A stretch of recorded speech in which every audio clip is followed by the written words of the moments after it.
Hello everybody, hope you all are fine. Open your English reader book at page number 42. আমরা পড়ছিলাম মুল্লা দু পেয়াজার কাহিনী। আমরা দেখেছি যে রফিক সারাদিন সেই খাটের তলায় বসেছিল। রাত্রিবেলা মুল্লা দু পেয়াজাকে তার স্ত্রী অর্থাৎ রফিকের মা অনুরোধ করেছিল তাকে সেখান থেকে বের করে আনতে। এরপর কি হলো দেখি চলো। মুল্লা দু পেয়াজা went immediately two রফিকস room. Mulla দো পেয়াজা ওয়েন্ট ইমিডিয়েটলি অর্থাৎ সঙ্গে সঙ্গে গিয়েছিলেন কোথায়? রফিকের ঘরে। হি পিপড আন্ডার দ্য বেড। পিপ মানে হচ্ছে উঁকি মারা। তিনি উঁকি মেরে দেখেছিলেন কোথায়? সেই বিছানার তলায়। ইয়েস, হ্যাঁ। দেয়ার হি ওয়াজ, সে ওখানেই আছে। রেস্টিং পিসফুলি, শান্তিতে বিশ্রাম নিচ্ছে। অর্থাৎ রফিক কিন্তু ওখানেই চুপ করে বসেছিল। এগেন্স্ট দ্য ওয়াল, দেয়ালে হেলান দিয়ে। The mullah did not want to frighten Rafiq.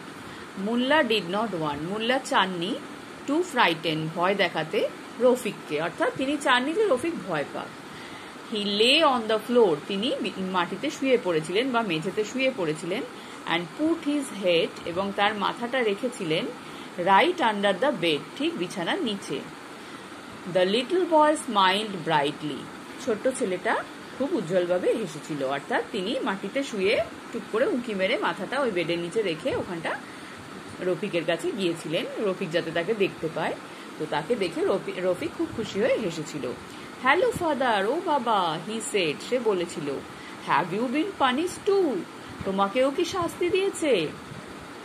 Never mind, কিচ্ছু মনে করো না। There is plenty of room under here for both of us. There is plenty of room, অর্থাৎ অনেক জায়গা আছে এখানে। plenty of মানে অনেক। Under here, এই এখানে, for both of us, আমাদের দুজনের জন্য। অর্থাৎ বিছানার তলাটা অনেকটাই বড়, আমরা দুজনে সেখানে আরামসেই থাকতে পারবো, সেটা ওর বক্তব্য। Crawl right here, তুমি হামাগুড়ি দিয়ে এখানে চলে এসো। And make yourself comfortable, এবং নিজেকে এখানে স্বাভাবিকভাবে বসো। অর্থাৎ তুমি ঢুকে এসে এখানে নিশ্চিন্তে বসো। যেভাবে বসলে তুমি কমফোর্ট ফিল করবে, অর্থাৎ আরাম পাবে, সেইভাবে বসো। For the first time in his life, for the first time অর্থাৎ প্রথমবার, ইন হিজ লাইফ তার জীবনে, মুল্লা দু পেয়াজা ফাউন্ড হিমসেলফ স্পিচলেস। মুল্লা দু পেয়াজা দেখলেন যে তিনি স্পিচলেস অর্থাৎ বাক্যহীন হয়ে পড়েছেন, অর্থাৎ তার মুখে আর কোনো কথা সরল না তার কথা শুনে। He crawled under the bed and joined his son. তিনি হামাগুড়ি দিয়ে সেই বিছানার তলায় ঢুকে গেলেন এবং তার ছেলের সাথে সেখানে বসলেন, তার সাথে যোগ দিলেন।